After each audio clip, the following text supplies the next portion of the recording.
The moment she slammed the car door and walked away, I thought the weekend was over. I stood frozen with my hands gripping the steering wheel, watching the woman I loved disappear into the house without looking back. Then the front door opened again. Her mother stepped onto the porch with a small travel bag in one hand, and the saddest smile I had ever seen on a human face. She looked at me for a long second before quietly saying that if her daughter wouldn't ride along, then I should take her instead. I had no idea that a simple road trip with the woman who had raised the girl I loved would uncover years of hidden pain, unanswered questions, and a truth powerful enough to change every one of our lives forever.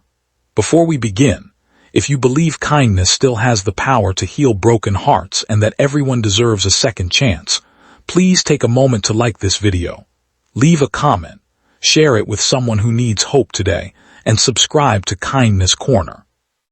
Your support helps these stories reach people who may need them the most. When I first met Emily, everything about her felt effortless. She laughed with her whole heart, dreamed without fear, and believed every problem had a solution. We spent nearly 3 years building a relationship that felt steady and real. We talked about buying a small home, getting married someday, and taking long drives through the mountains whenever life became too loud. Every plan included the two of us. Every dream had room for tomorrow, but somewhere along the way, tomorrow became crowded with work deadlines, misunderstandings, and little disappointments that neither of us knew how to fix. We stopped talking about our future and started arguing about our present. Every conversation became shorter. Every silence became longer. It felt as though two strangers had quietly taken the places of the people we used to be. The road trip had been my idea. I hoped that 3 days away from phones, emails, and stress would remind us why we had fallen in love in the first place. I booked a cozy cabin beside a peaceful lake nearly 4 hours away. I packed snacks she loved, downloaded our favorite songs, and even bought the hot chocolate she always ordered during long drives. I wanted to save what we were losing. Instead, the morning of our departure became our worst argument yet.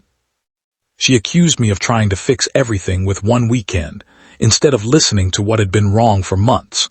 I accused her of giving up before we had even tried. Hurtful words flew between us until neither of us recognized our own voices. Then she walked back inside, leaving me alone in the driveway with an engine still running and a heart that suddenly felt incredibly heavy. I should have driven away. Every sensible part of my mind told me to cancel the reservation and go home. But before I could put the car into gear, her mother came outside. Margaret had always been quiet. She never interfered in our relationship. She offered advice only when someone asked. She was the kind of person who made everyone around her feel calmer simply by being present. Yet that morning there was something different about her expression. It wasn't pity. It wasn't judgment. It looked more like someone who had carried a secret for far too long. She climbed into the passenger seat with careful movements, buckled her seatbelt, and looked straight ahead. The silence between us lasted nearly 20 minutes as the city disappeared behind us. Fields replaced buildings. Traffic faded into open highways. The world seemed wider than it had that morning. Eventually, she thanked me for loving her daughter even when loving her had become difficult. Those words surprised me because I expected criticism, not gratitude.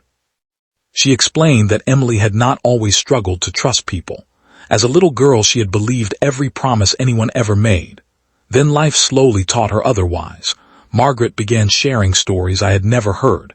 Emily's father had walked out when she was only 9 years old. He promised he would return after getting his life together. He never came back. Every birthday, Emily waited near the window hoping his car would appear.